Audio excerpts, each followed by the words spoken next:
A very good morning to you. Welcome to the Morning Brief right here on Channels Television. I'm Jeffrey Uzama. As always, we're here just to serve you. Bukola, good morning. Yeah, with one half of your good. I was expecting that you would say that. It's a bright Wednesday morning. Welcome to your perfect morning starter right here on Channels Television. I am Bukola Koga, and we're here to help you make sense of all the happenings in the last 24 hours, especially. And Jeffrey, there's been interesting developments since we last convened, right? Yes, so what are the ones you're tracking? Well, of course. Because it's a lot. It's quite a lot. It's a lot.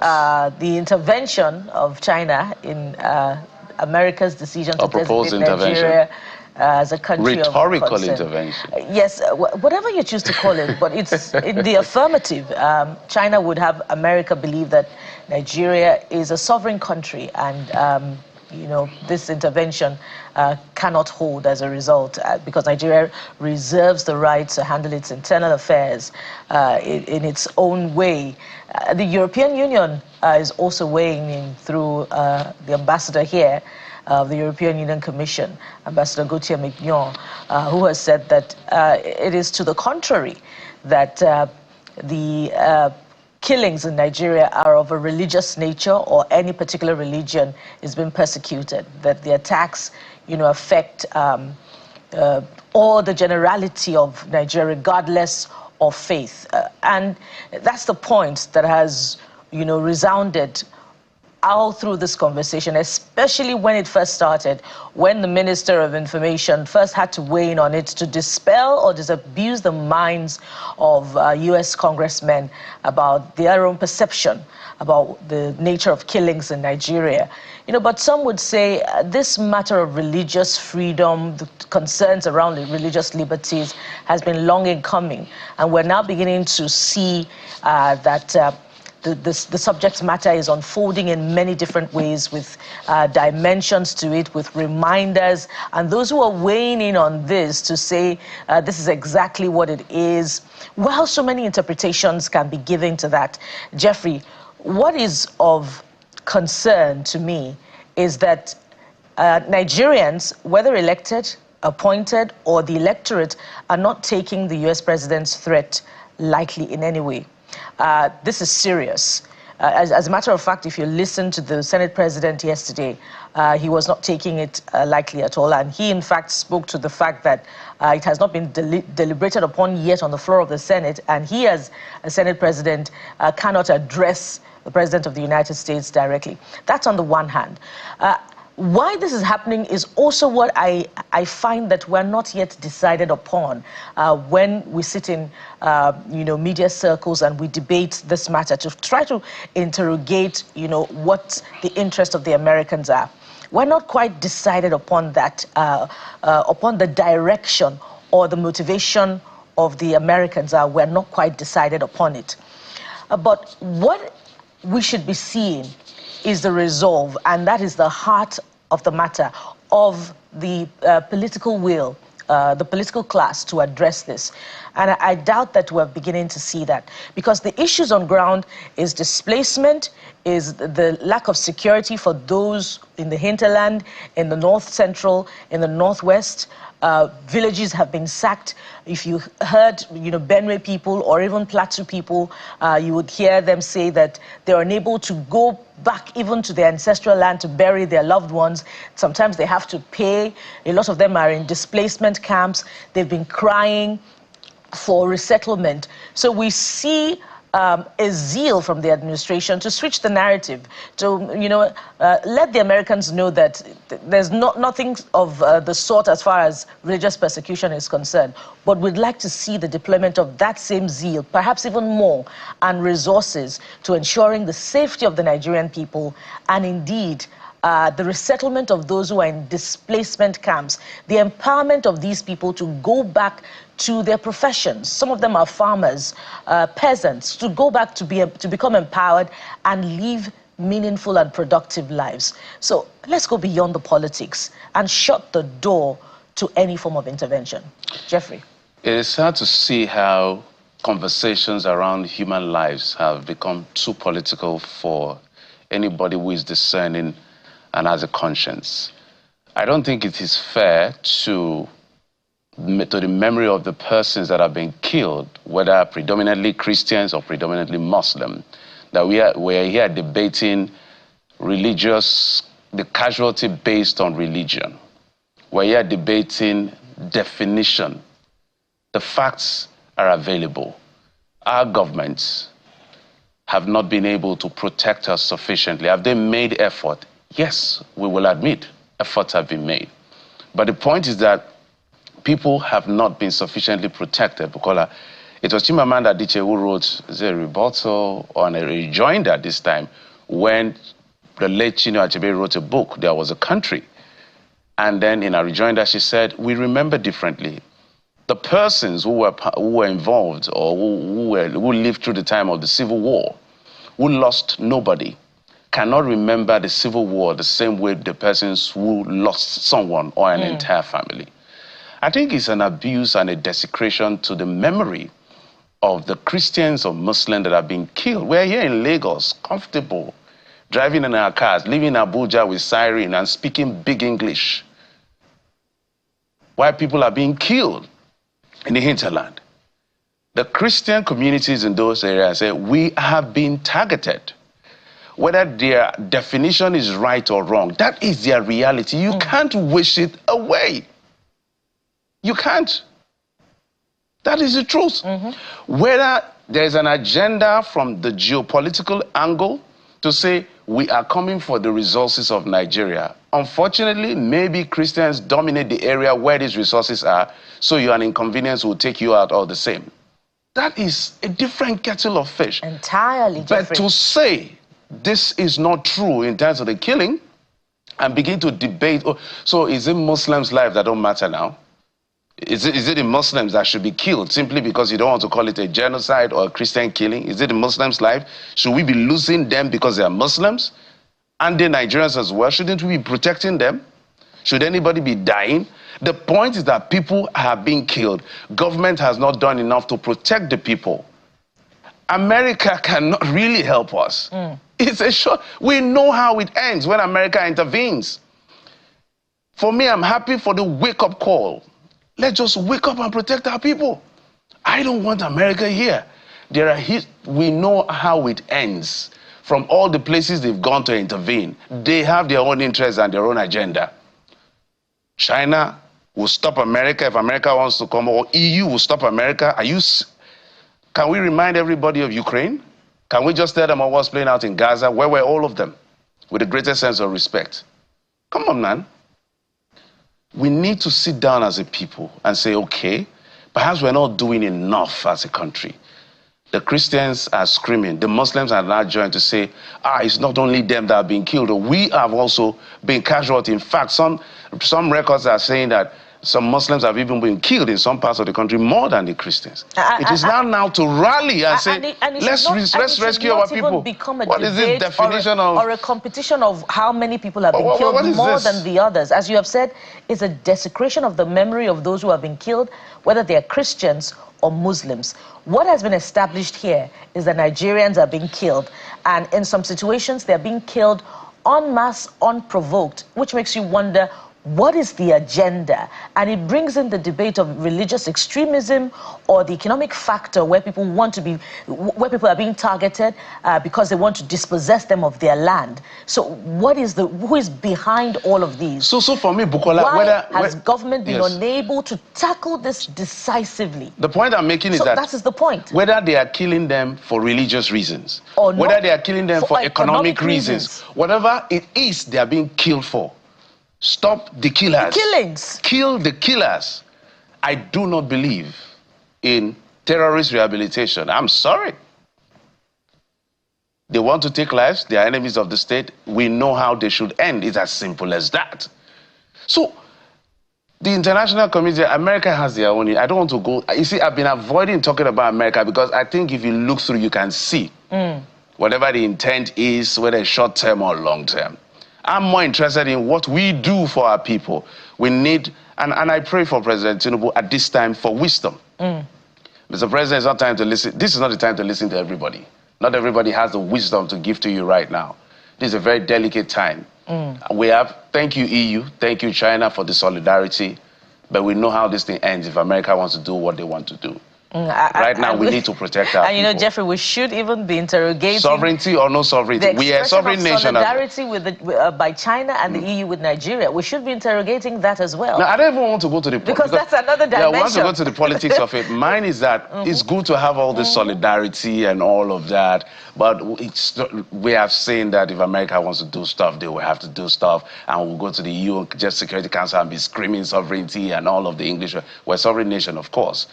What we need to do now is to say, Mr. President Trump, maybe the characterization is a bit flawed, or you're correct, but this is what we're doing, blah, blah, blah. Since you want to help flush out the terrorists, that's what we've been doing for the past 15, 20 years or a number of years. We can do this together rather than an invasion. We work out something. The most important is that these communities, these villagers, and it's very upsetting to see those of us who live comfortably and cool in the city, speaking big grammar, sovereignty, genocide. No, it's Christians and Muslims. Go and talk to the villagers who are affected. That's the reality of it. Anyway, we're here, and there's some people who are not safe in their homes, and you know we must always remember those people amid all of these conversations. Earlier on, we referred to the Senate President's expression of, you know, will I call it? He more or less distanced himself from addressing the U.S. President's position directly on the floor of the Senate yesterday. And the Deputy Senate President was frontal in addressing that when he also weighed in on the matter to say, look, I'm a parliamentarian. I have a right to kick against the U.S. President's position. But let's have that soundbite from the Senate President, and we'll be right back. Warn those on social media who continue to misquote and misrepresent people and say, oh, Senate President answers President Trump. Who am I to answer President Trump? That is the reason why I've directed my lawyers to petition that blogger. It is the presidency that will answer President Trump, and all Nigerians are doing their best in that direction. We have not discussed the comment of President Trump in chambers yet. I know. I'm a Nigerian. Nigeria is a sovereign nation. I'm a parliamentarian. I'm a deputy senate president. I can speak on behalf of Nigeria. I'm not scared of Trump. But do not allow others to speak for you. Don't be scared of Trump. Yeah. I mean, well, both of them may not be wrong.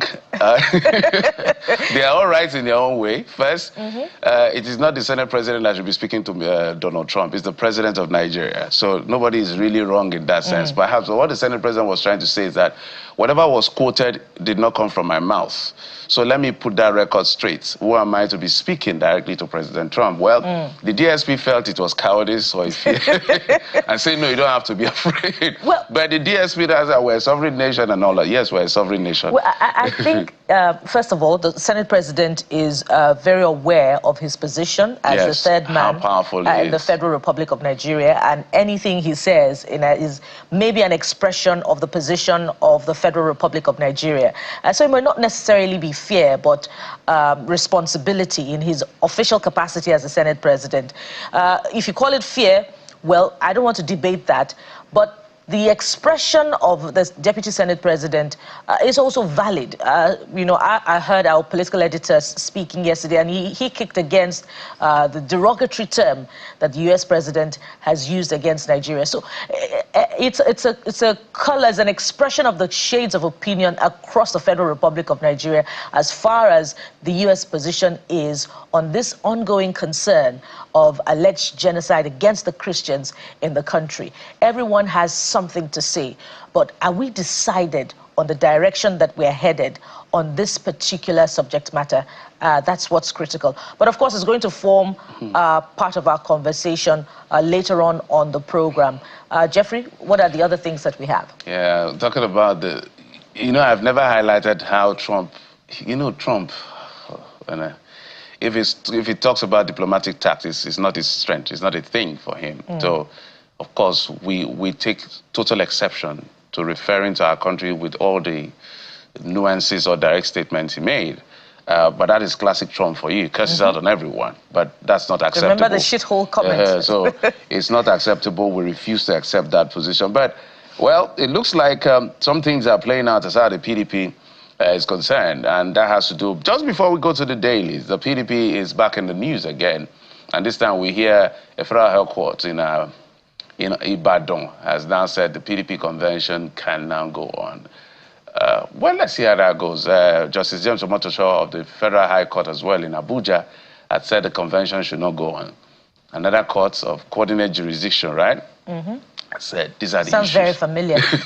We're back to that dungeon of so conflict. It's as if some judges are the weapons fashioned against the opposition, and they seem to prosper. I don't want to mention names. I don't want to say that. So sometimes it's a question of who filed what when, and when what judgment and decisions were made. So I don't want to go there. But guys, let's tell you what we're doing today on the program. First up, we'll be talking about the health sector. How let's take a break from all the issues around Trump threats and all of the argument whether or not there's a genocide.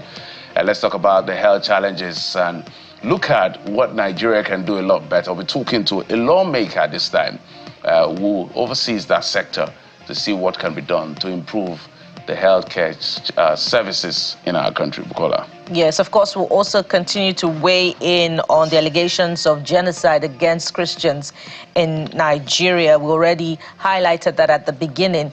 But beyond that, we'll also head to Bayelsa State yet again. Well, not physically now. From here, we'll be looking at the governor's defection to the APC and the implications, of course, in the coming days. We have a technical advisor on communication and strategy to the governor joining us, expectedly to justify their principal's defection.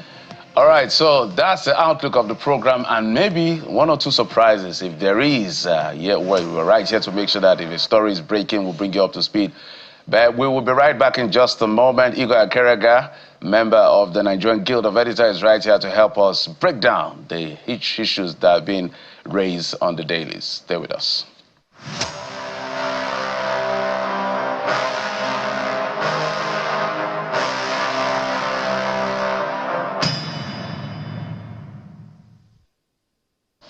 Welcome back. Time now to dive deep into the mood of the papers this morning. And Mr. Igor Akerea joins us as a member of the Guild of Editors of Nigeria. Mr. Akerea, it's good to see you again. Good morning, sir. Yeah, good morning, Bukola, and a pleasant morning to Jeffrey.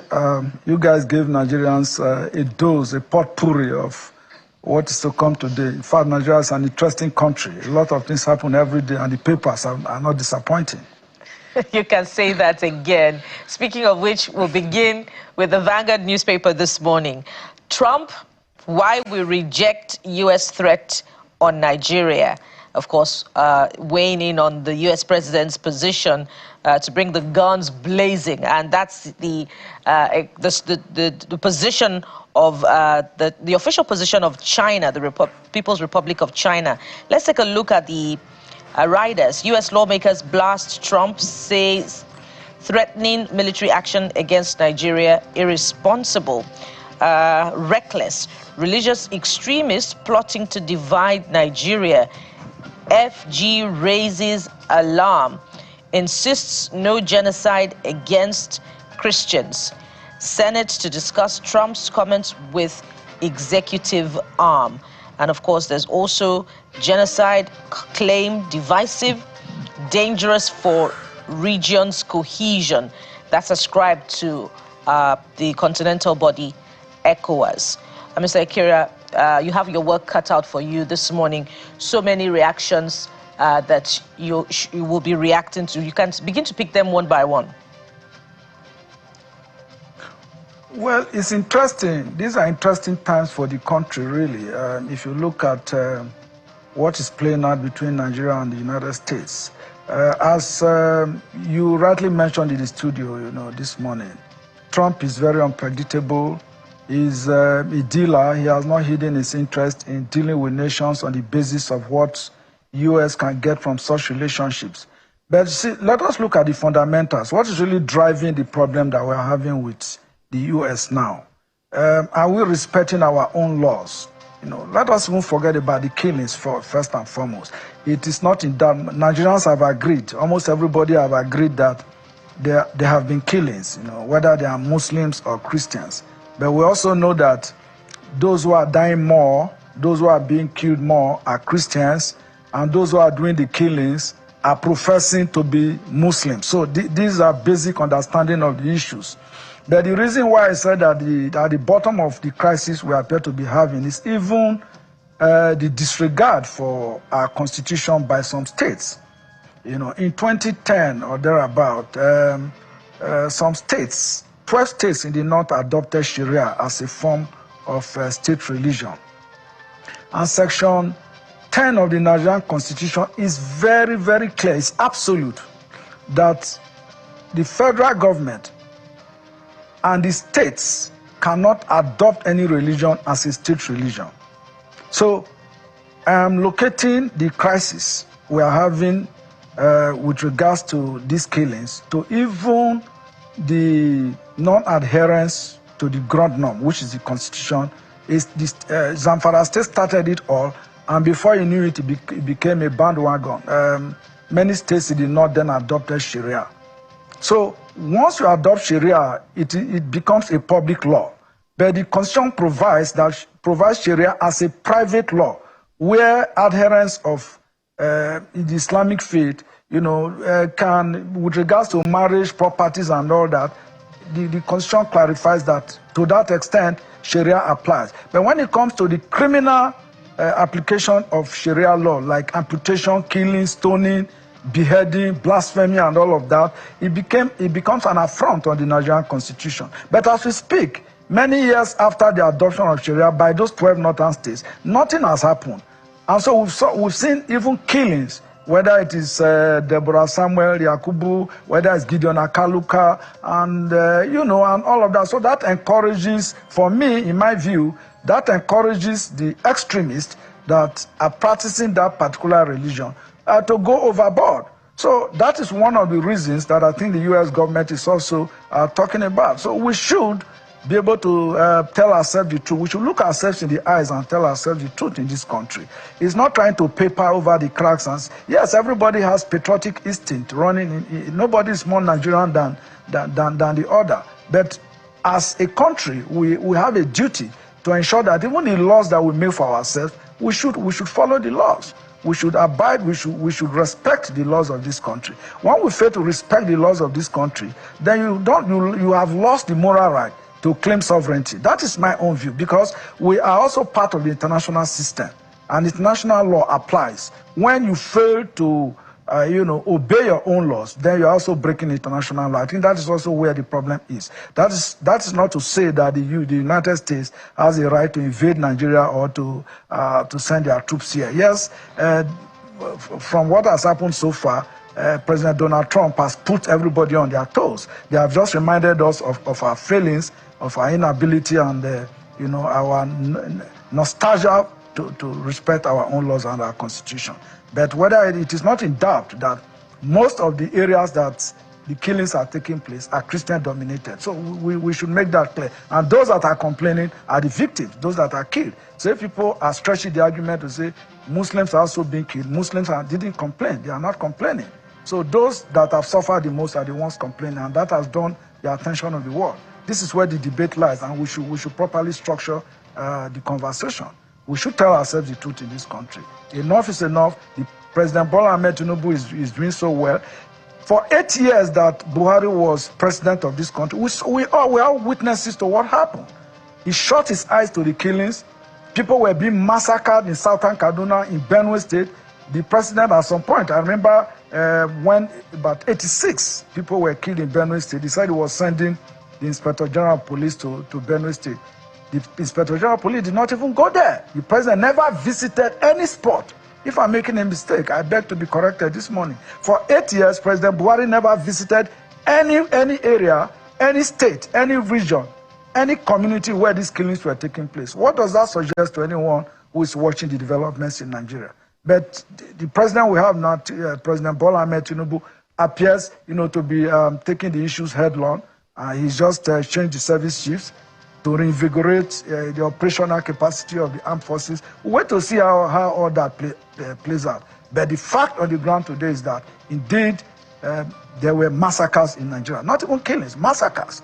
People were killed in hundreds, in their large numbers. And that is the fact on the ground. Yeah, I think, Mr. Kayode, well said. But I think former President Buhari, I think he did one visit or so. I think that was in 2018 or so. But it took a lot of screaming and shouting. Just like the one that happened with President Bola Tinubu, a lot of screaming and shouting. Because I don't know whether it's a personal phobia for these presidents. I don't know what it is with them. In terms of positional leadership and empathy, showing their presence at ground zero.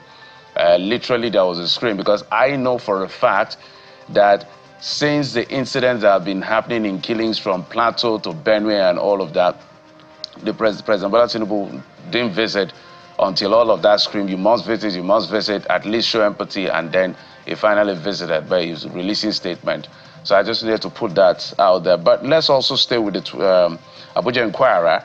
U.S. designation on Nigeria fuels anger, blame game. The reason is still around the same issue. But I want you to speak to the multiplicity of narrative and even conspiracy in between all of the lines.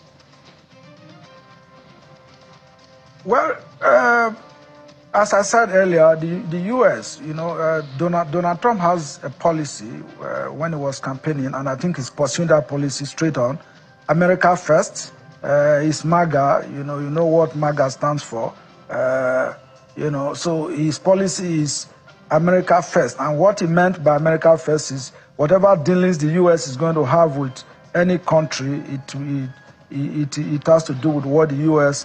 Can scavenge out of that relationship.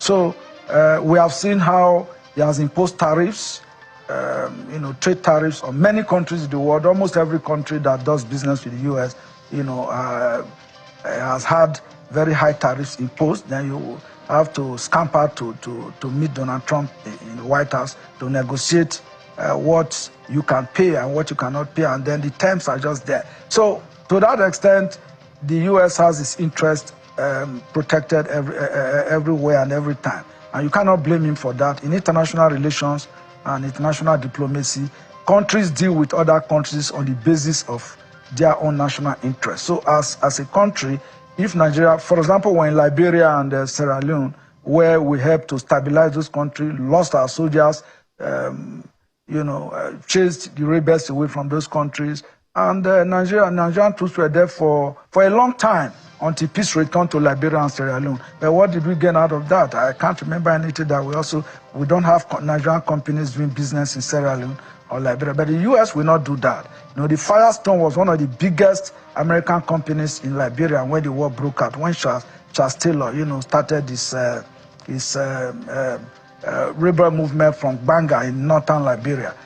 The U.S. never intervened, even though they had the biggest rubber processing company, Firestone, in Liberia. They never intervened. They waited for Nigeria to do the dirty job. Then they moved in to get the benefits. So we should also properly align our domestic and foreign policies properly, such that it should benefit us.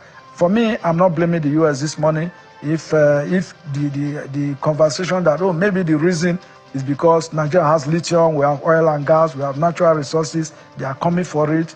Yeah, if you sleep over your rights, people will take away your rights. But I do not see, Nigeria especially is a big country. When people waste their time debating these issues, sometimes I scoff, because I do not see how the U.S. we come into Nigeria by force to try and, you know, take away our natural resources. I do not think so. But for the Chinese, they have engaged the Nigerian government diplomatically, and we have welcomed them. So they are everywhere in the country, whether in the construction of roads, construction of our airports, and also, of course, mineral resources. They are having a field day with our mineral resources. Who is to blame? That is what we want. Because we don't even have the local capacity, the internal capacity to also, you know, mine these resources, process them, and export them. In fact, oil and gas in 1964, the first oil well was discovered in Oloibiri in Bayelsa State. Between then and now, we have not been able to, if not for Dangote, we have not been able to actually, you know, set up our refineries, drive them to profitability, seamlessly produce fuel for local consumption until just recently that Dangote came on. So this is also part of the challenge that we have. Well, you know, Mr. Keria, I had spoken to this particular concern earlier on, you know, when I was asking Jeffrey if we should be asking questions, interrogating the expression of solidarity by the, you know, Chinese and the European Union for Nigeria beyond what we're seeing on the surface. And you have spoken right to it. So it seems as if the expression of support is more selfish than selfless. Apparently. Yes. Yeah, apparently. So the elected leaders should be reflecting on this, you know, beyond the open declaration of support. But let's go to Daily Independent this time around, which takes a brief departure from the main issue on the front burner. Again, Tinubu asks Senate to okay fresh 1.15 trillion naira loan. There are a host of riders there. Let me take a few. Nominates Enugu Attorney General Ude as minister. That should be bringing the size of the cabinet to somewhere around 49 or 50. Appoint John Nwabweze, tax ombudsman. Senate leadership divided over Trump's threat to Nigeria. You know, and just thinking about this yesterday, you know, it calls to mind the Senate's approval of the $2.3 billion external borrowing plan for the executive just last week. You know, this shores up Nigeria's debt yet again. Yesterday, we saw at the National Assembly indigenous contractors protesting that they had not been paid. What exactly is happening to national expenditure, Mr. Keria, in your own views? Well, the papers are speaking to the issues very clearly. It does not require, you know, anybody wearing binoculars to know what is really happening to us. I think for me, the last virile, progressive, people-oriented parliament we have was when Bukola Saraki was Senate president. You know, the Senate was very, very active. They were up to their responsibility. They were able to engage with the executive constructively, disagreed with the executive where they are not convinced that there is a need to pass any executive bill. But in the last 8 years of former President Muhammadu Buhari, when Ahmad Lawan was Senate president, we saw all the issues about, oh, this is a rubber stamp Senate, and then of course the Senate, Ahmed Lawan led Senate, we say, oh no, we are not a rubber stamp Senate. We are here to cooperate with the executive, you know, to do our job. But we saw over the period, 8 years, that there was not even one executive bill, whether it is external borrowing that was brought by President Buhari to the Senate that was rejected by the Senate. So for Akpabio, I am afraid that we appear to be back to the dungeon. The Akpabio-led Senate is not also giving any signs, not showing any signs that they are ready to engage with the executive, disagree with the executive to agree. So the loans are being approved with the kind of speed that they come in, they just get approved. But this time, they are trying to justify this fresh loan that they want to use it to pay local contractors. So the removal of first subsidy, the multiple taxation across board, where is the money? Where is it going to? What is it being used for?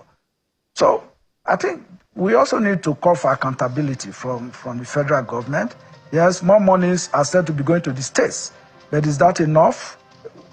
If more monies are going to the state, is the federal government not aware that contractors are being owed? Some of the contractors say that they are being owed for as long as 3-4 years, even before the advent of this administration. So it didn't show for me that we are fiscally responsible, that the government is adopting very stringent fiscal responsibility. You know, so it's a cause for worry for many people. Nigerians listening to us this morning, I'm sure they'll be very bothered. They'll be worried that so much money is coming in, but The monies that are coming in, people are still being owed, contractors are still being owed. No wonder the roads are not being fixed. Contractors are leaving the roads. Roads that are awarded, maybe they just mobilize contractors to site. If there's no money to pay them, they pull out of those sites. So that's why you see that the roads everywhere have not been properly fixed. This Christmas, I dare say, might pose a challenge for many people, many Nigerians who want to travel to celebrate the Yuletide. And to think that the $2.3 billion external borrowing plan is for the 2025 budget, and we're in November already. It's an interesting development. We must anchor at this point, and thank you very much. Mr. Igo Akiria is a member of the Guild of Editors of Nigeria. Thank you for your time on the program. It's always a pleasure. Thank you. We'll take a moment now. When we return from the break, we'll begin with politics. The governor of Bayelsa State is now a member of the All Progressives Congress, ending decades of the PDP's stronghold on that state. Let's look at the implications when we return. Join us again.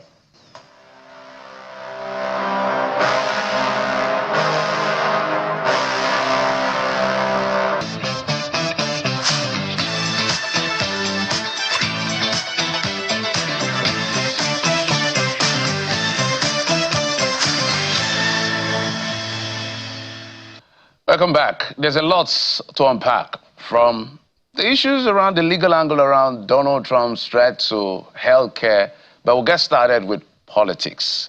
And that happened just maybe 48 hours ago, where eventually, no surprise to a lot of people, but some people were surprised, the governor of Bayelsa State, after resigning, and everybody was wondering where it was going, eventually said, yeah, I'm pitching my tent with the All Progressives Congress. And there was a formal ceremony in Bayelsa State to welcome him. The delegation led by the vice president, the national chairman of the APC, the fun fair in Yenagoa, the Bayelsa State capital, to welcome Governor Diri to Bayelsa State. Now, this is how it has played out. I think this is the first time Bayelsa has now changed, or been, is it flipping now, if you will. But the person who understands it better is right here with me to put all the records straight. He's a technical advisor on communications and strategy to the Bayelsa State Governor, Mr. Abednego Don Evarada. Thank you so much for coming on the program, Don. Yeah, good morning. Thanks for having me here. Good morning. Yeah. It's exhausting to talk about you politicians sometimes, even though that's what we do, so we can't run away from each other. Everybody's curious to find, why did Diri, the governor of Bayelsa State, defect? He's in his second term. So that should not be, so unlike others who are looking for a third term, who feel that they have to do some alignment or whatever. But he's won his second term, he's cleared by the court, and he's headed for, whatever political ambition he has. And he chose to leave the People's Democratic Party. What exactly is going on? Yeah, I think first it's important to mention that political parties are just vehicles to have access to the national fund or state fund so that they can drive development at that level. It's true, therefore, that Diri has been re-elected or was re-elected a year plus ago, so he's heading towards his 6th year. The question that comes to mind to all persons, including folks who are watching us here now, is that how far has he been doing in terms of development in Bayelsa State? All persons in Bayelsa, I use the word all persons, because you don't hear voices of dissent as in the patterns or methods of governance in Bayelsa State. Diri has been doing exceptionally well. I am not saying because I'm a spokesperson to the administration, no. I'm saying so because that is what all persons are saying. Therefore, all persons is an exaggeration. You and I know it's an exaggeration. No, you can get it very clearly. If it's either an exaggeration or dissent is being it's been suppressed. It's either way. It's a democracy. For the sake of managing time, let me lean on the position. Let me lean on the position, being the fact that most persons, that's what you want me to use, most persons believe that governor is doing exceptionally well, because there is virtually no sector of Bayelsa State in terms of development that is not receiving the requisite attention, which was part of what the governor had as an understanding or a covenant with the people of Bayelsa State. From health, education, building critical infrastructure, building capacity among our women and young folks, senior citizens and civil servants, all sectors are having critical attention. And most importantly, you can see that even in the coming months, or less than a month from today, we are going to be perhaps the first state in this country that is going to have an uninterrupted power supply in terms of energy sustainability. All of these are packages that the governor has been able to put in place. Therefore, his defection from PDP to APC isn't about himself. It isn't about troubles he's having politically in the state. No. Bayelsa State has been adjudged by most persons, using the term most. Otherwise, I would have said all persons in this country are saying there hasn't been a time a state in Nigeria has been so adjust, has been so peaceful like Bayelsa State. The reason is because the patterns it's injecting into leadership are yielding very positive results. So whether you were in APC or you are in Labour Party or PDP, all political parties are leaning to one direction. Now look, things are working in Bayelsa State. Before I yield to my colleague, I think it's a contradiction. And I try to understand when you politicians talk, how, I don't know. Let me admit that all persons are saying it's in the right direction. Let me admit that you're going to have 24 hours without considering. Let me admit all these beautiful things you said. Yeah. So what exactly would now be a reason to defect? Exactly. That's where I just wanted to make a lead towards that. Importantly, we understand that outside the fact that the governor is doing great things in Bayelsa State, we know where we are as a state. We also understand the peculiar challenges of the Jaw region. We understand that much of our state is water, seas and rivers and rivulets. And therefore, to drive development in Bayelsa State goes beyond just appropriating funds to areas of sectors. It's about the highest level of patriotism, that's number one. Number two, availability of resources. Yes, it's true. Most folks will say, and I'd say to that yes, we have been receiving a chunk of money reasonably well too from the Federation account, because that's the standard practice in this country. But what have we been using the money for? That was why I started by saying the monies Bayelsa State is receiving over the period has been properly appropriated. But beside that, we understand that to drive a road from Yenagoa to Brass is beyond what the state can carry. Well, those are the kind of things that the governor says, I will dare the terrain and drive development to the people of Brass. You can't have Brass as a region or part of this country with rich cultural heritage and economic balances that has been contributing massively to the development of this country. And look at it. The people have never seen road in their lives. And the governor said no. When I met the people, I told them I'm going to give them security. They said yes. They also said, give us road. It was like an impossible task, but I said, yes, I will do. And the governor started building roads down the Atlantic. I want to say it for free and for the right reasons. Mr. President heard of it and asked people to go down to have an on-the-spot assessment, whether it is true that this governor is driving a road to the Atlantic. And when he saw that, in almost every 1 kilometer, you see like 6, 7, 8 bridges. Every kilometer, 6, 7, 8 bridges. And these are not bridges that you're going to say it's a flyover. It's not a flyover. Constructing a bridge in Bayelsa State, or take it for example, just a kilometer of road on land in Bayelsa State is going to be like, not wanting to make comparisons, like building a road maybe sometimes in Kano, or even some part of eastern region today in Nigeria, like 10, 15 kilometers. That's the cost of building one in Bayelsa State. So the president saw it and said, look, this is good, but remember, we know as Bayelsans that, can the governor conclude this road? We are given reasons why the governor has to look for a way to better the lots of our people. The governor is driving a road from Yenagoa to Poroma down Age, southern Niger. Could be Lobia. How do we make that possible? I know that is the depth of the Atlantic. But the governor has been very passionate about it. And the people have been committed to say, we're going to give you all the requisite support. And that's why we're saying, look, can the governor do it alone? As we're speaking now, we're very sure that by December this year, for the first from when the Republic started, Nigeria Republic, this is the first time the people of southern Niger will be seeing that a car will be driving down to the headquarters of the local government. Remember, facts are there to prove that southern Nigeria is about the largest, most populated, most naturally endowed, and of course also the most deprived and marginalized in terms of development. If you go to southern Nigeria today now, the people are saying, this is what has happened to us. We want to sustain it. I can go from one sector. If you go to the Kremor, say people drive to Kremor. For the first time, we're saying, look, those people are connected to. And therefore, it's important to mention that why the governor decided and the people of Bayelsa State have resolved to say, let us lean with the national government. Beside problems and hula ballows in PDP, we realize that, look, for us to achieve this lump of development, we must align to the center. Now, aligning with the center means that, look, there's a round table at the center where there is appropriation, where resources of the state have been allotted. Remember, Bayelsa State in terms of crude and gas contributes about 46 to 47% of national income. And then when they are allocating this money, Bayelsa State is not there. Look,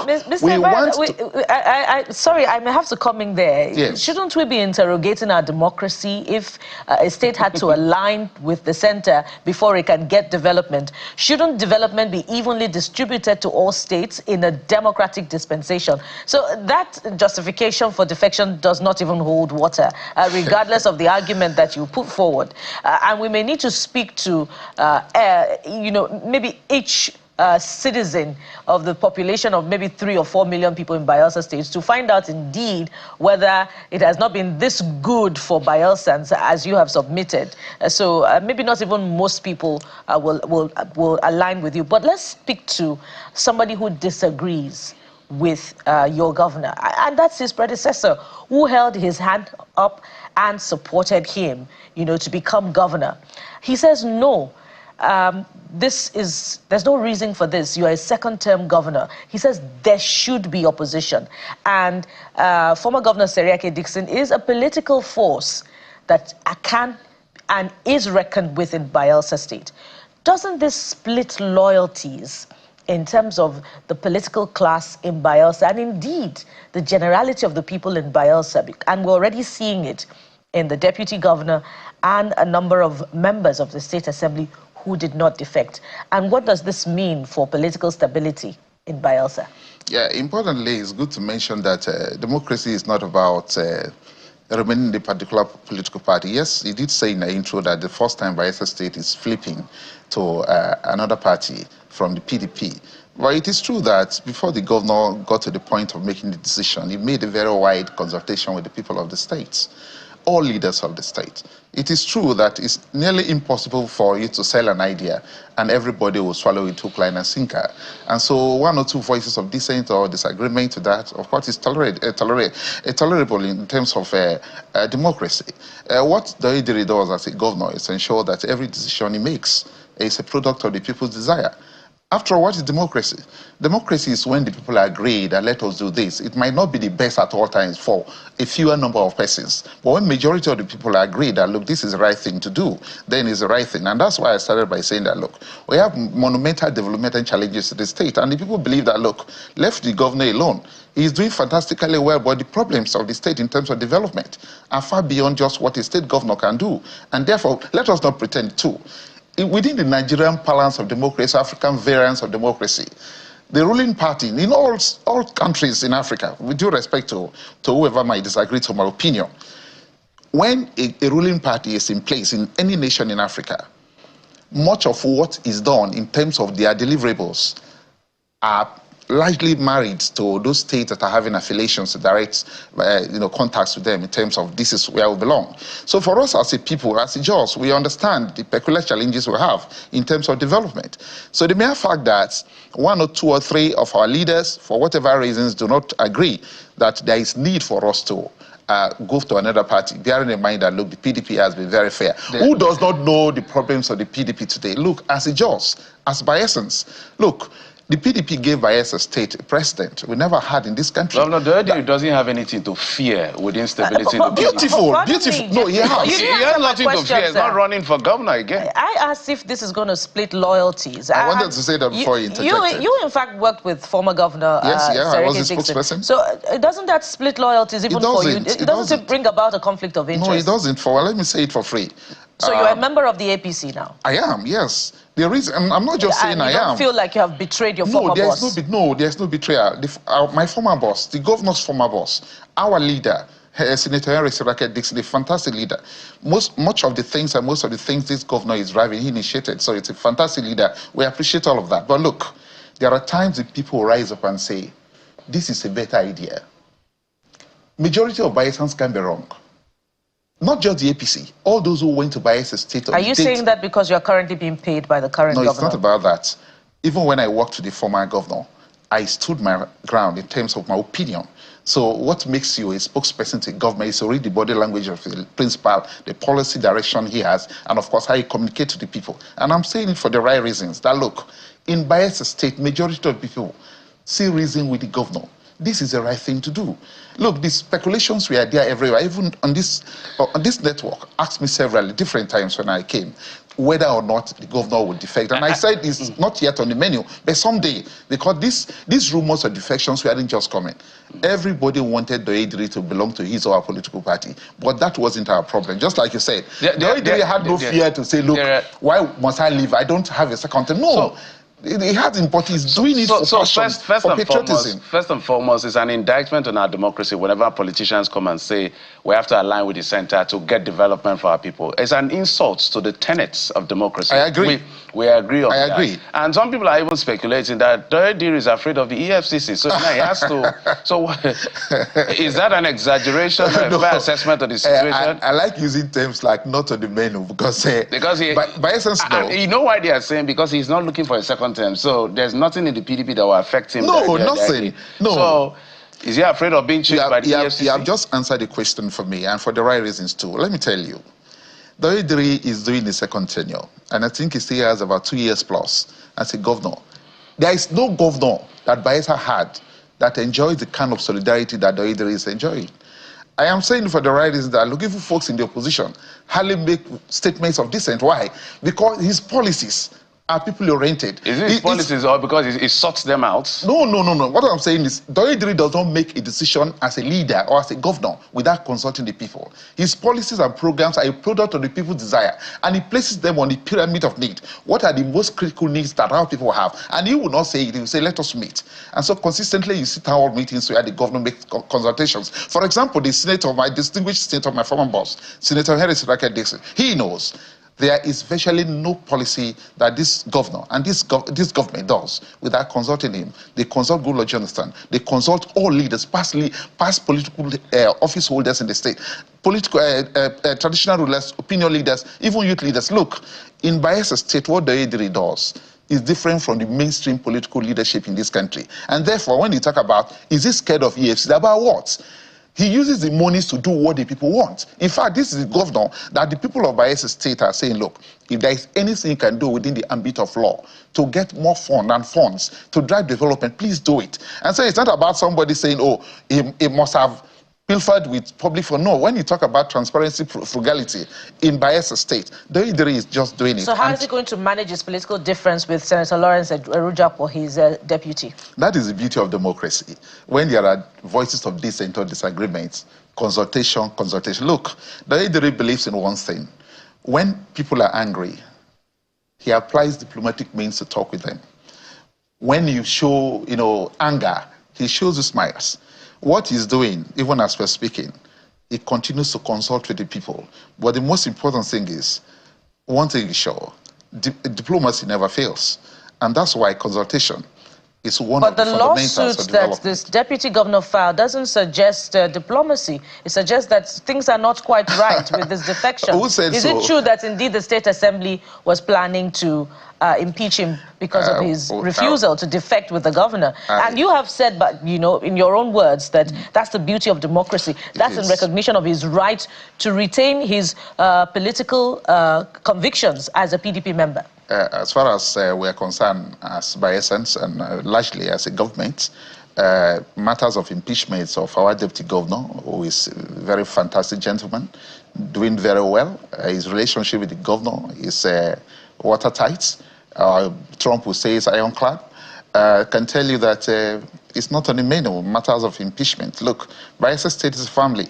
The unity of Bayelsa States can't be compromised for anything. But beside that, anybody, including the deputy governor and myself, I do have the right. The deputy governor has rights to approach the court for whatever matters that he feels is not okay with him. Okay. Most importantly, that is part of democracy. Yeah, and so we shouldn't be concerned that, look, somebody goes to court, we see that, oh, there's a serious disagreement. No, court is part of the democratic process of resolving disagreement and issues. Not a problem. As we begin to wind down, I know you said some glowing things about the government and the governor, but when I look at the economic indices and the data from Bayelsa, the performance have been nothing short of abysmal.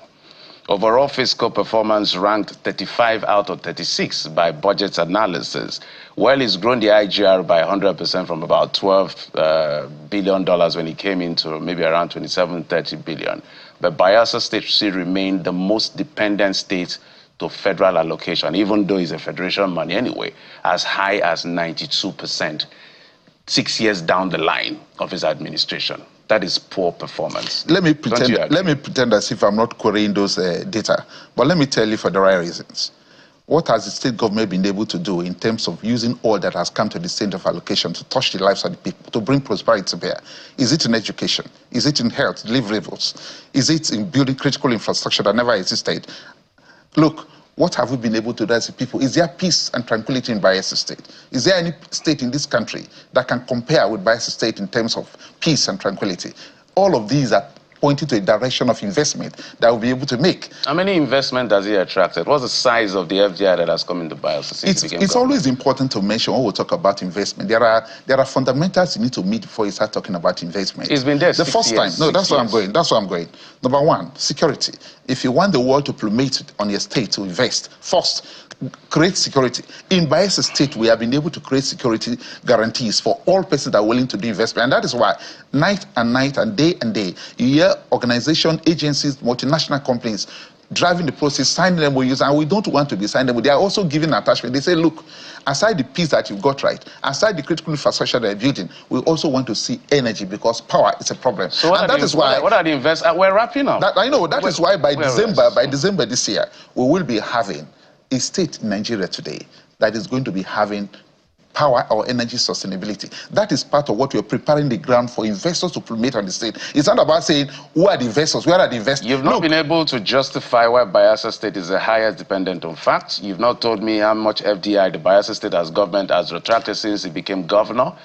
These are the things we can verify and and I showed you. And I'm telling you that what we have in Bayelsa State is a state that's enjoying uncommon leadership. Okay. And that's why whether you look in education, in health, if you talk about youth empowerment, in sports development, in agriculture, in all these areas, in that the state government is driving the state towards the direction of growth. And that is why we're saying, look, as a government, as a people, the defection of the government isn't about any other thing, but about the people saying, we will stand with you, we'll support you, we'll move with you to ensure that, look, not just Bayelsa State, but the judges will have a say at the national roundtable where the appropriation is being made. Remember, the money is used to drive most fronts of the country. It's coming from Bayelsa State, and we must be part of that discussion. So aside the political angle of it, for us, is the economic balances that is most important for all of us. The interrogation will continue. I think Governor Diri should keep you as his spokesman.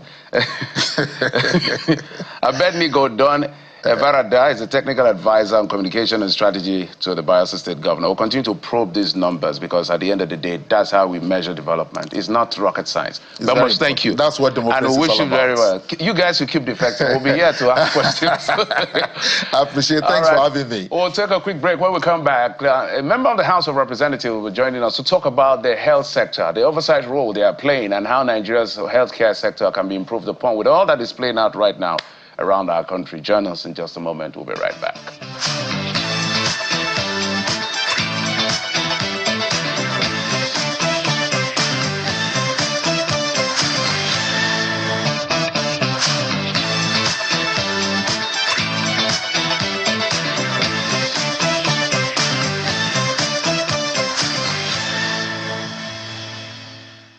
Welcome back. So let's talk about Nigeria's healthcare sector and the approach of the government under this administration to tackle the health challenges. And we can talk about the sector-wide approach, which aims to strengthen partnerships, to reform primary healthcare centers, to expand the workforce.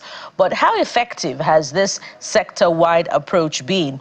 Let's talk with the Chairman, House Committee on Health, Honorable Amos Magaji, who joins us this morning from our Abuja studio. Good morning, Mr. Magaji. Thank you for your time. Thank you for your patience so far. Welcome to the program. Thank you. Good morning. Thank you for having me.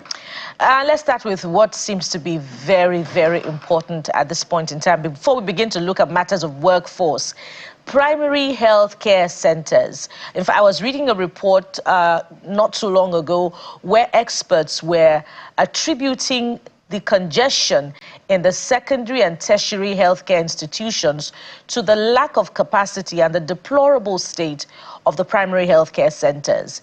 And members of this administration had indeed assured us right here on this program that the rehabilitation of the primary healthcare centers were being, was recording progress. But that is not the case. What are the findings of your committee of the rehabilitation of the primary healthcare centers, particularly the 8 billion naira deployed by this administration for the rehabilitation? Thank you very much. I can tell you authoritatively that the primary healthcare in Nigeria, though not where it ought to be, but it's not where it used to be. I've gone around the primary health cares in the northwest, northeast,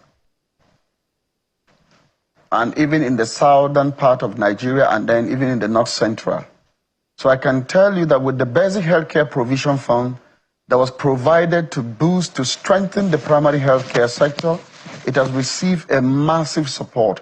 And then this is supposed to come with contribution from the different state government, and that's why we took it upon ourselves as a committee to go around the country to check the implementation of the basic healthcare provision fund and to ensure that those money that are being budgeted, put for revitalization and strengthening of primary healthcare are being channeled well, and then they are receiving the right attention.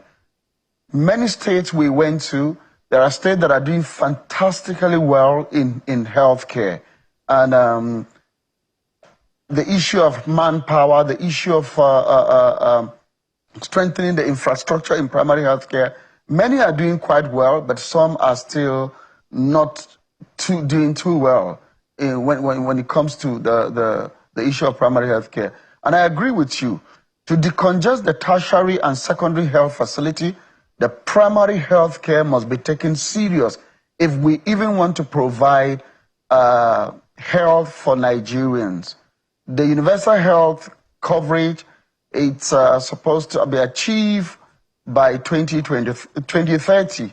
And then for many parts of this country, we're still, lagging behind. And that's why we took it upon ourselves to see that these money that have been budgeted for health are put where they're supposed to be put, and then we scrutinize them and ensure that those responsible for the execution, for the management of primary health care are put on their toes to do just what they are there to do. Well, let's break it down now. You say that your committee has embarked on oversight to determine the state that we're not where we are supposed to be, but some progress has been made. The target is to revitalize 17,600 primary healthcare centers in 4 years. During your work of oversight, how many primary healthcare centers out of this 17,600 have been revitalized? Which states are supposed to contribute to the funding pool that have not contributed? Which states are doing well? Which states are not doing well? I'd like you to give us a vivid picture of what exactly is happening in that space. Okay. In many states that we went, apart from the the basic healthcare provision funds that some states have also revitalized. We went to Bauchi State, we went to Kano State, we went to Katsina State, and we just came back from Akwa Ibom, Uyo, and then Cross River, and went through all from Edo State, all across the southern part of South-South Geopolitical Zone. And we saw many hospitals. There was an hospital we saw primary health care in Uyo. I can tell you, if you go into that primary health care, you will not believe that that's a primary health care in Nigeria. And I think some of these successful stories that we have in our healthcare system supposed to come out, and then let Nigerians also see that things are happening. I encourage them to come out so that the desire of making sure that our tertiary healthcare are decongested. If people don't know that such project exists in their community, they will not attend. And then we went to a primary health care, I think it's in Port Harcourt, River State. And we saw, immediately we entered there, it was a medical doctor that received us at that facility. And we're impressed because if a medical doctor will man primary health care, that means that will also encourage people to attend to those hospitals. I don't have the statistic right now to look at them, but we are also doing our report to all the states, and I assure you, we are not going to doctor anything. And I told the Commissioner of Health, and where we met the governors, we told them, some of them even begged us to say, whatever you see in our state, give us the report as it is. So we are working on the reports right now to tell them where we saw lapses, where they are doing well, and then, of course, some states are lagging behind when it comes to human resource for health. Meanwhile, some are doing fantastically well. Some states have started recruiting maybe 1,500 health workers across the cadre, across the profession. And then they said in the next 2 or 3 years, they are going to have human resource for health that they know can manage effectively their primary health care center. All right. Honorable Mogaji, before we wrap up on this, which states are not doing too well? Which states have not contributed to the funding pool, the Basic Healthcare Provision Fund? Some of the states that we went, what we wanted to see was that, okay, this is the amount federal government is giving. How much have you put in? Some of them came out with the project that they themselves have implemented. Like, you know, in terms of the counterpart funding, they brought out some project that they have done, some hospital that they have revitalized. What is it right now? Some state, I can tell you that they have, some of them have, let's say, 200 INEC wards, and they ensure that in each ward there is a primary health care center. Some of them, again, are still going on, you know, like you said earlier, a 4-year program to ensure that all the primary health care are revitalized. Now, another thing is that when we are rating their performance, we're also looking at when they started benefiting from the basic health care provision funds. And we are not only talking about the basic health care provision fund, because if the health care center are revitalized and Nigerians are still finding it difficult to pay for health, we are still not there. So we are not only looking at what they are doing concerning primary health care revitalization, we are also looking at what they are doing in terms of giving health insurance for their people. So we are looking at this together. How many people have you been captured in health insurance? Because if Nigerians cannot afford, and then we're also discouraging out-of-pocket expenses. So it needs to go hand in hand. Revitalization of primary health care and also providing health insurance to Nigerians. So I assure you that by the time our reports are done, I can avail you with a copy of our report as it is so that you will have it. And very soon we are done with the report from some of the areas. Honorable, I know that you've laid a few things you've been able to observe in your oversight function. You've talked about, even posited Akwa Ibom State as one of the places you highlighted as where you saw some incredible work being done. But you have not been able to tell us the ones that are not doing well. Are you not trying to tell us what it is exactly? It's part of the oversight. The reason we have to know is not because we are trying to indict anyone. It's so that they'll wake up. One of the reasons why I don't want to say this is that, you see, when we go to a state, we pick some primary health care that have been revitalized. And then we also told them to submit the document, submit to us all that they have done, so that we go and assess some of those primary health care, even without them being there. So some of them we have received all the state that they have done, but we have not been able to visit some of them. You know, you go to a state capital or some of the local government, and you are able probably to see 2, 3, 4, 5 primary health center. Meanwhile, they said they have done maybe 200 primary healthcare centers, I don't think I will give an accurate assessment if I have just seen 10 out of 200 or 15 out of 150. So what we are saying is that I want, by the time my report, the report of my committee is out, that we know that nobody will question them. So we want to increase the number of primary health care that we have visited, aside the one that when we landed on the set, and mind you, this is the first time that the House is engaging in oversighting the primary health care center. Like when we went to Gombe, we visited like 7 primary health care centers, and they said they have done way over 160. And with the ones we have seen, it's not right for me to give my judgment when we have not seen other. So where we are going right now is to start, by the time we have seen all and gather all the data of the primary health care that have been revitalized, we are setting subcommittees that will deal with them in every state. Okay. We are sending committee, we say, okay, this committee, you are going to Northeast or Zamfara State and monitor this one. So by the time we are done with this, then our assessment will be credible, our assessment will be efficient. So I don't want to say, oh, this state is not doing well, this state is not doing well, this state is doing well, when we have only seen 10 out of 200 that they say they have done.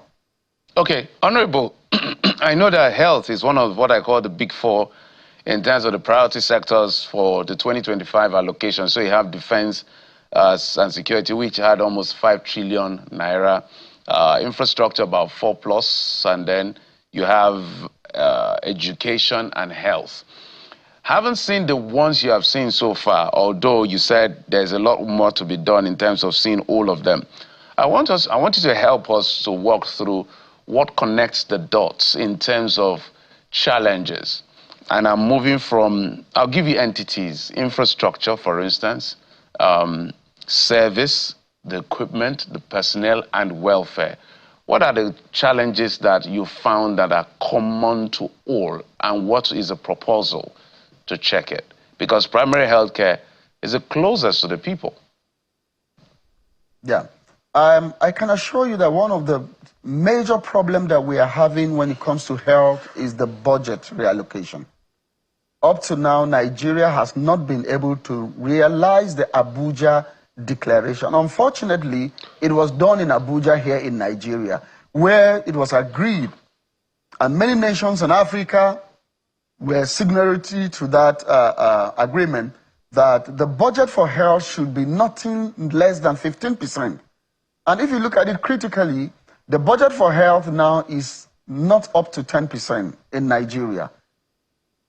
But for the first time, the component of our budget before had been, the recurrent budget was always taking the chunk of the budget. But right now what we have is that the capital component of the budget has received significant increase. And then in 2022, the budget for health, if you divide it per capita, each Nigerian was to go out with 2,700. As against some of our developed countries that they will have like over $11,000 per capita. So when you look at it, first of all, the budgetary allocation, even though you are looking at it as being big, but when you look at it based on infrastructural decay, the population in the country, you look at it and you realize that the budget for health is still very, very low compared to what other African countries are having now based on their population and the demand in the country. Now, aside the budget for it, we now have issue with infrastructure. Like, I've gone through almost all the tertiary healthcare in Nigeria, and I can tell you that we are in a country where sometimes even you go to a teaching hospital, federal medical center, and they don't have a CT scan machine. And medical diagnoses are key to treatment. If you are not able to diagnose properly what is the problem with a patient, treatment, of course, will be erroneous. Now, when you look at it, another problem which is also very major, if I will put it even number one, is the issue of human resource for health. And you can agree with me that Nigeria has become the shop where many nations come to take their health workers. Right now, you go to some hospitals, you may not even find a doctor. Some wards have closed in many of our health facilities because we don't have nurses. And it's not because of anything, it's because of numeration. Most times when you look at the money being paid Nigerian doctors in Nigeria are still earning, maybe from the entry level, medical officers, some of them are getting between 200 and 250,000. As against some countries where a medical officer will earn maybe something between $30-something thousand or so per annum. So these are the major problem. But 2025 budget try to address many of those problems, because once 2025 budget is implemented fully, we are going to have infrastructure in almost all our tertiary health institutions, and then of course the revitalization of the primary health care is also ongoing. So that's why I said in the beginning. If I may comment, my apologies. I'm happy you mentioned the issue about entry-level doctors and how much they are paid, and this is part of the challenge. Just let's maybe expand the conversation beyond the primary health care. We'll go back to it in just a moment. And the doctors, resident doctors, are now on strike. And this has become a recurrent decimal. I believe that it doesn't matter where it happens, but people like the police, the army, these essential services, especially those in the private sector, should never have to go on strike for whatever reason. But ours looks like it's a normal situation. And when you actually look at how much money is involved in all of this, it's not that much that the state cannot afford. And your committee, as well as that of the Senate, the upper chamber, has a role for checks and balances on the executive. What exactly are you doing as a committee to engage, to see, it's not just ending this particular strike, to end this is the epidemic of strike across different administration? Thank you. What I discovered on Friday last week, I sat with the leadership of the Association of Resident Doctors, and we have started engaging with them. And this is what I said: whatever you have engaged with the federal government as regarding numeration and salary adjustment or allowances, we want to have a copy, and my committee is going to be involved in the dispute between the medical workers and the federal government, so that if the government agrees that we are going to increase salary to a certain percent, we want to see it reflected in the budget. You see, over the years, what happens is that agreements are made with be it medical doctors or ASU, and at the end, most times we are not sincere in our dispute resolution. You sit with medical doctor, you sit with ASU, and then because you want them to resume work, you quickly agree with them and say, we are going to pay so amount, we are going to do that. And by the time they call off the strike, they will work for 6 months, 1 year, and those are not met. And I said, if you are going to increase by 5% the salary, know that this is what we are able to do. What you are not going to do, don't lie. Come clean. Okay, medical doctors are asking, okay, treatment allowance, this is what we want. You say, no, we cannot do this. A, B, C, D, we can do. L, Z, we cannot do. We will do this in 2 months. We will do this in 6 months. We will do this after 2 years. This we won't be able to achieve now based on our present reality. And I think if we are sincere with our union, in our dispute resolution, we will not be having all these strikes all the time. And that's why we said, okay, I'm even having a meeting with them today by 3 p.m. And we are going to agree all the demands that the Association of Resident Doctors brought, including those in FCT. I have them with me. And we are going to look at it, the agreement, which one is going to be done now, which one is going to be done next year, which one is the federal government said they are not going to do, and when will you do it? And then with the House, we'll put the federal government, especially the Ministry of Health and all the bodies that are responsible in check to ensure that whatever they have agreed with the union is being implemented. We will sit down now. If you say you are increasing the salary, we are going to see it reflected in the budget that you are presenting. And if it's not reflecting, we know what to do. And I'll assure you that this time around, we will ensure that whatsoever agreement is made, the House is going to be involved in the dispute resolution with all the unions in health sector. And we hope that the House will also be advocating strongly so a decent remuneration for the health workers in the health sector across board, not just for doctors, because of the big concern about the brain drain. Honorable Magaji, permit me to go back to where I started from, and it's for good reason, because when you highlighted the states that are doing well, you mentioned names, and I recall you mentioned Akwa Ibom, you mentioned Cross River, you mentioned some northern states too, Katsina, Kano, I believe. But when asked to mention states that are not doing well, you shied away from doing so. And this is important for us to know in the spirit of accountability. And I'm following up on this because you see that in states, the subnationals are commissioning impressive medical centers, pediatric centers, diagnostic centers.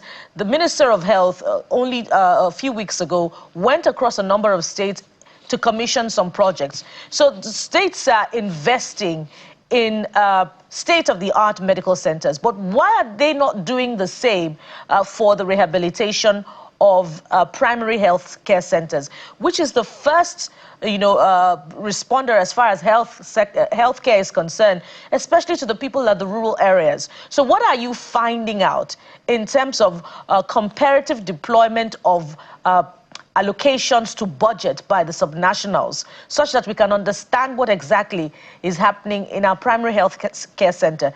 This is critical. Okay, let me be clear with this.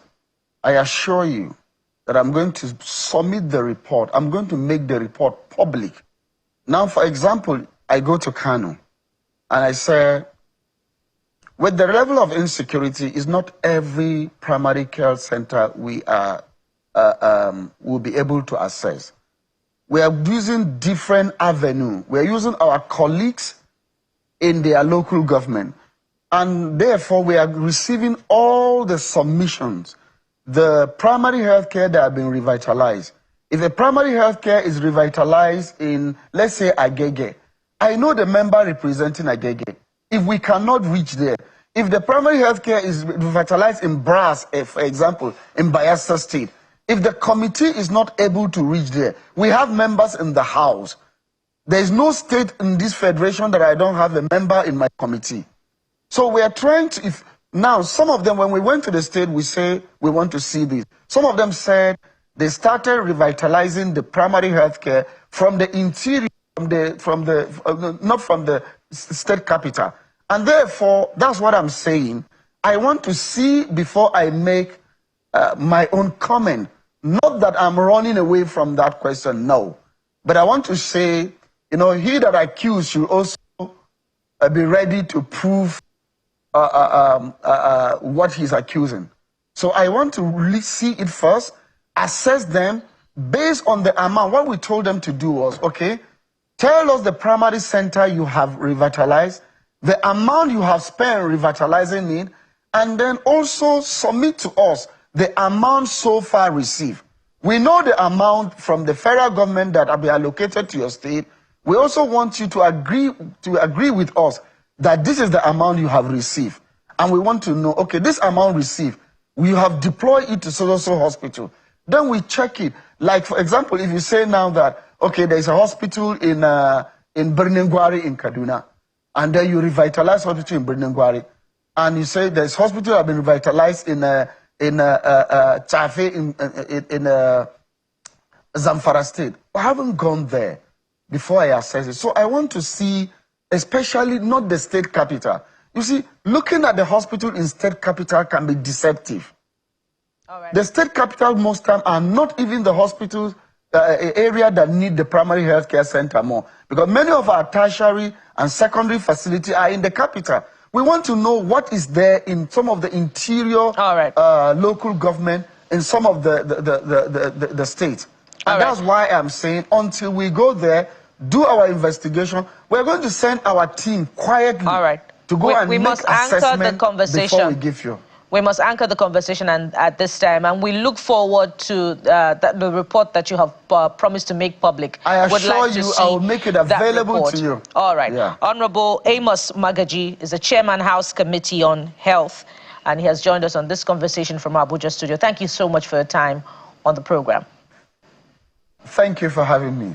We'll take a moment now. When we return, it will be time to continue on our conversation on that very important topic, the allegations of Christian genocidal killings against Christians in Nigeria. What are the implications? Stay with us. We'll be right back.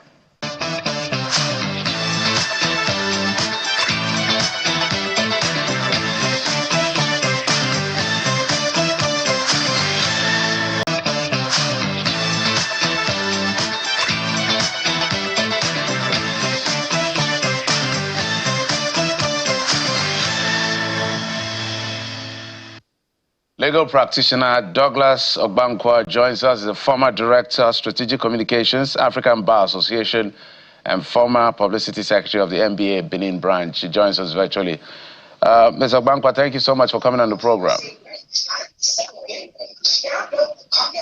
Good morning. It's a pleasure to be here. Good morning, Nigerians.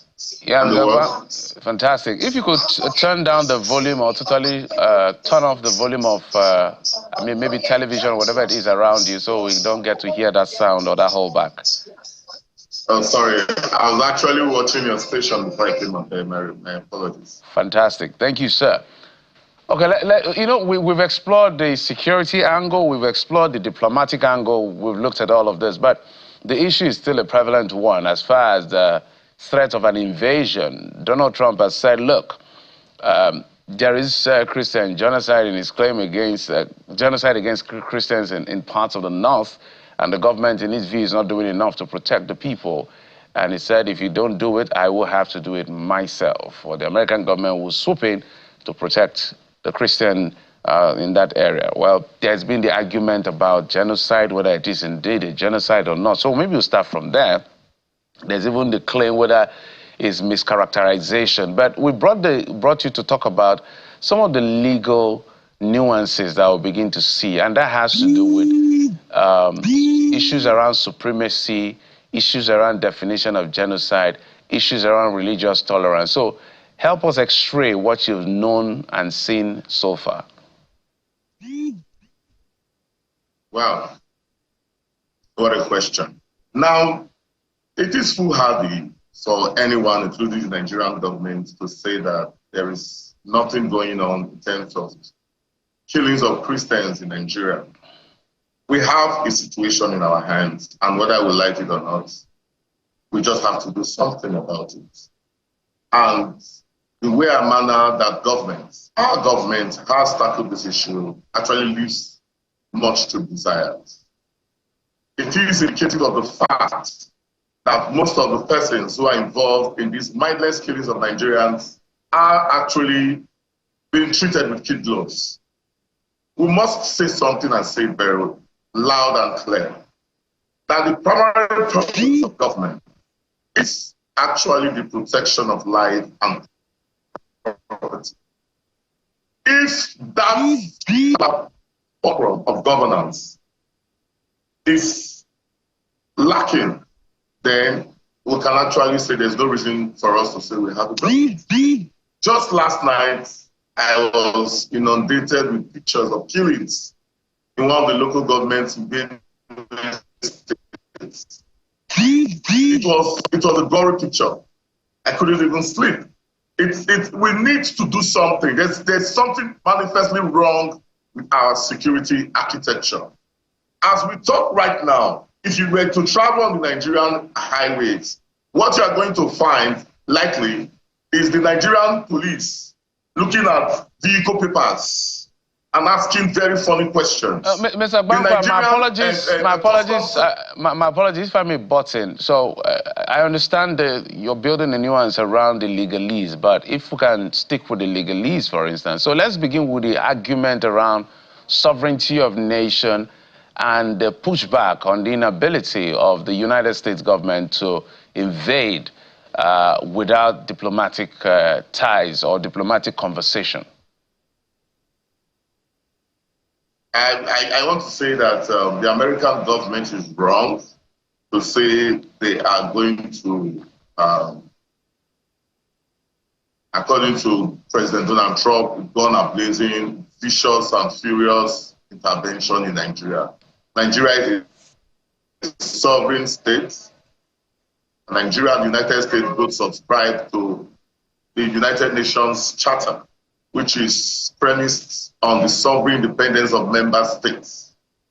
However, having said that, it is very important for the Nigerian government to realize that the concerns of the United States government is actually not something that is, it holds some water, because whether you like it or not, I agree that it's not only Christians that are being killed, and indeed Muslims and Christians are being killed. However, there are targeted attacks on Nigerian Christians. And the Nigerian security agencies,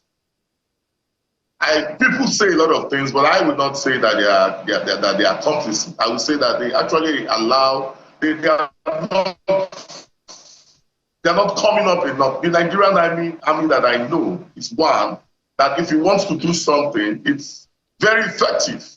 I was having a discussion with a friend about this issue. If you go to Freetown, there is somewhere known as Maswekobe Highway, Sani Abacha Expressway. That's to show those were relics, reminiscence of how effective the Nigerian military was in restoring peace in Sierra Leone. If you go to Monrovia, there are roads named after Nigerians. If you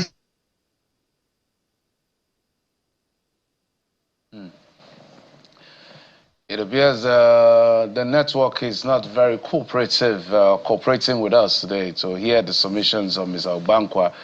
Mr. Obankwa is a lawyer trying to bring out the legal angle as to the question of supremacy. If you watched yesterday on the floor of the Senate, it was a big conversation between the Deputy Senate President and the Senate President. Mr. Obankwa, for a moment, we were not hearing you clearly due to network fluctuation. If you could just rebuild on that thoughts, and so Bukola can throw in a question. That going to Liberia was able to instill peace and security.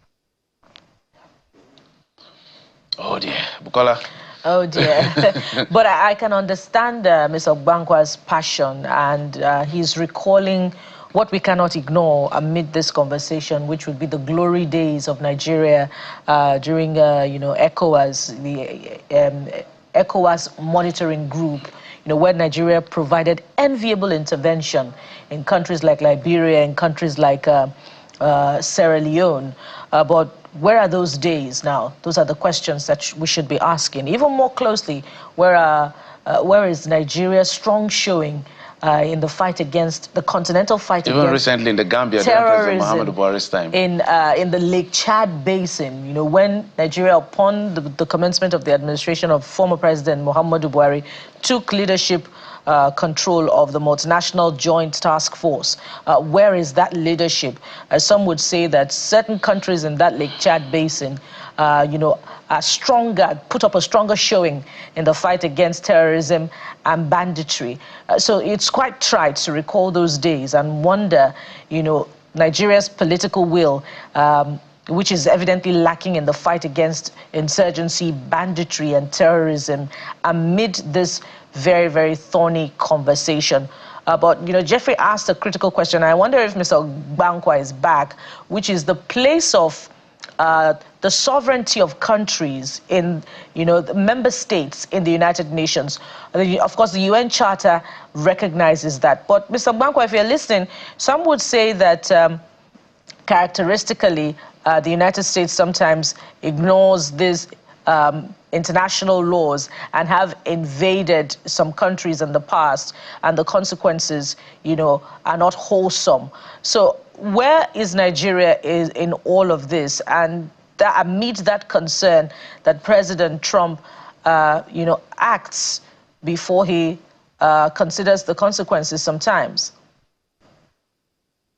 Nigeria has suddenly become a pawn in the international geopolitics. As you are aware, the Chinese government issued a statement yesterday condemning America's attempt to invade Nigeria, calling it a flagrant breach of international law. The EU, again, has invaded Nigeria. So Nigeria is becoming an indices in international geopolitics. And we should also look at all these things that have international politics, international brinkmanship. There's always a story that is sent out there for people to want to think, oh, this is the reason we want to do what we want to do. But I want to say that I do not believe that what the American government is saying is actually their main reason. Nigeria, as you know, is a regional power. Nigeria, as you know, is a hotbed of natural resources. Nigeria is perhaps the highest oil producing country in Africa. The Dangote refinery is perhaps one of the largest refineries in the world. So there are actually things that are playing into the international oil politics. And so we as a people should not just be carried away and say, oh, America wants to come and save us. Go and check the countries that, unquote, America has attempted to save. Where are they? Where is Libya today? Where is Syria? So Nigerians we should protect our sovereignty. We know our government may not be perfect, but our problems can be solved internally. There is no free food anywhere in the world, not even in Freetown. America will not come and save you, spending billions of dollars. The question you ask yourself is, what is their interest? They must have an interest to protect. So Nigerians should also realize that all the razzmatazz, the brinkmanship of the American government, there is a deeper interest that they are coming for, or that they want. But Nigerians should stand as a people and say, well, you have put this in international conversation. We actually are a sovereign country. We are not a country. Nigeria is not a banana republic, no matter how you look at it. This is still one of the greatest countries in the world. It's unfortunate that our government have not been able to harness the very huge human and natural resources that we have. All right. Beyond the international concerns, let's stay with the legal part of it and the route that the U.S. Congressman and indeed the American government is going through is genocide, and we've been made to understand that genocide has international legal implications. Are you confident that if this gets to perhaps the International Court in The Hague, genocidal intent will not be established against the Nigerian government because of its lack of political will to rein in on the situation, and especially because you've also acknowledged moments ago that indeed Christians are being targeted, even though Christians and Muslims are being killed amid the killings that we've seen since 2009.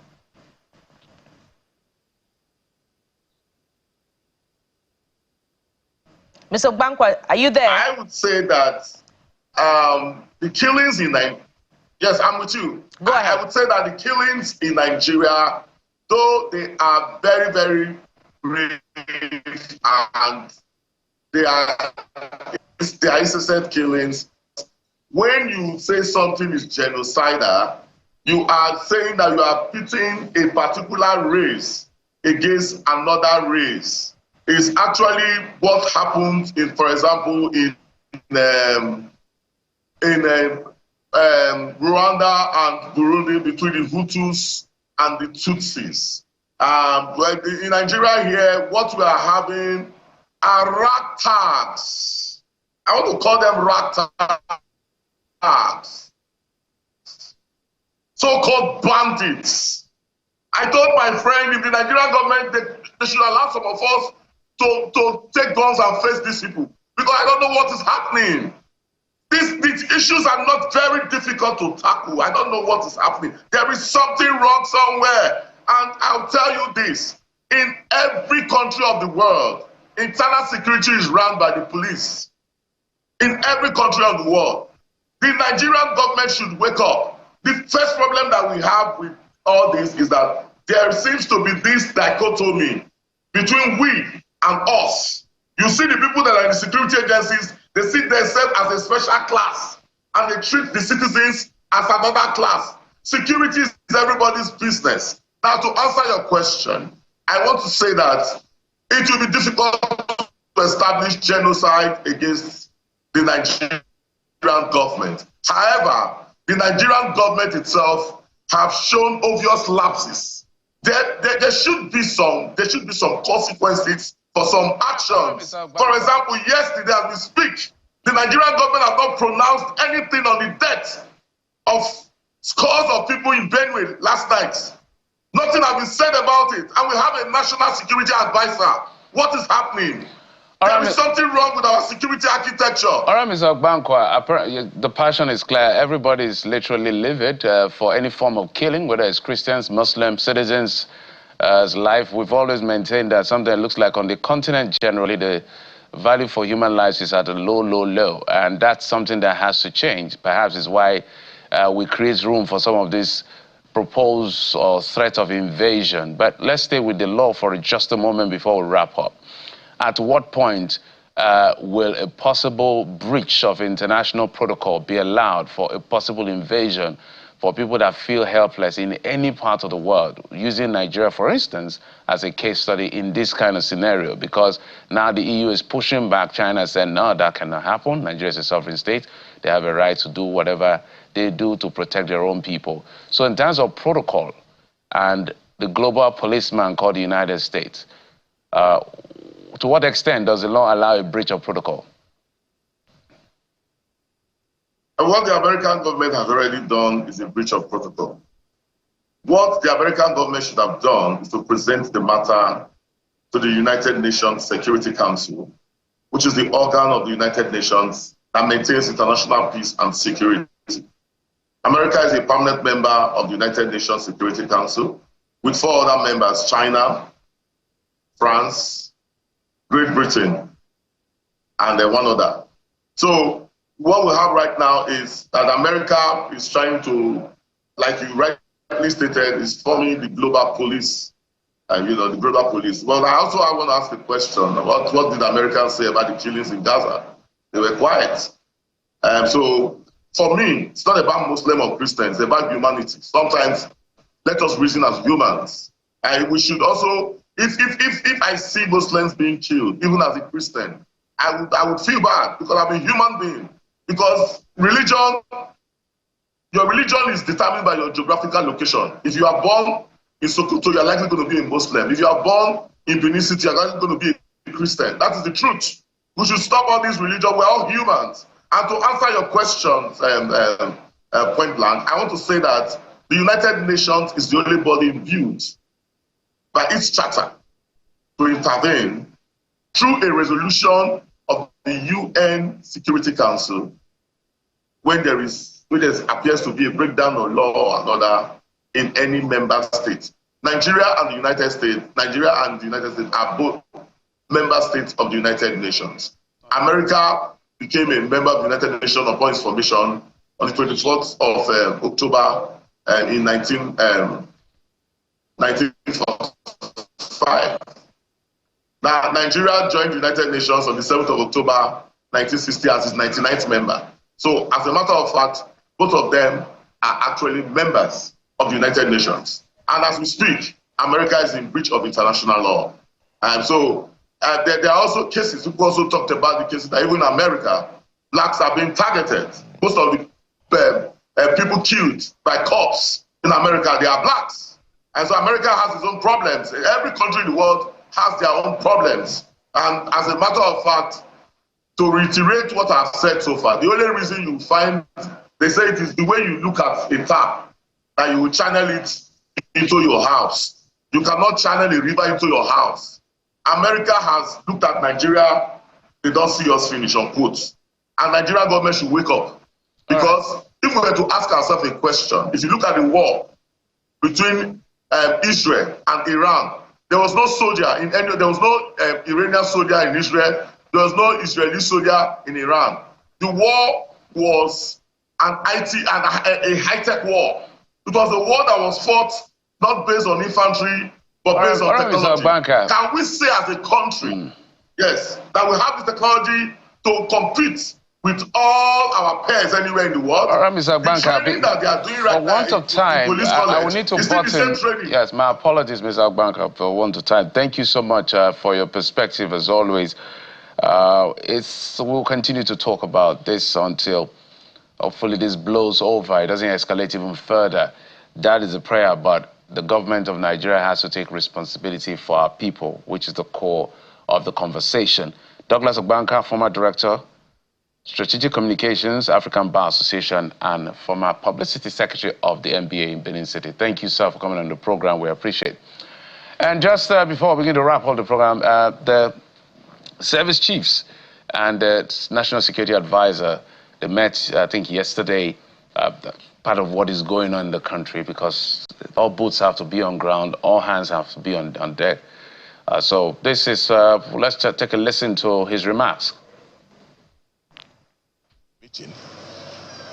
Though this is a very special one, it's something we do periodically, but this was specifically convened because of the current development where Nigeria has been accused of persecuting Christians.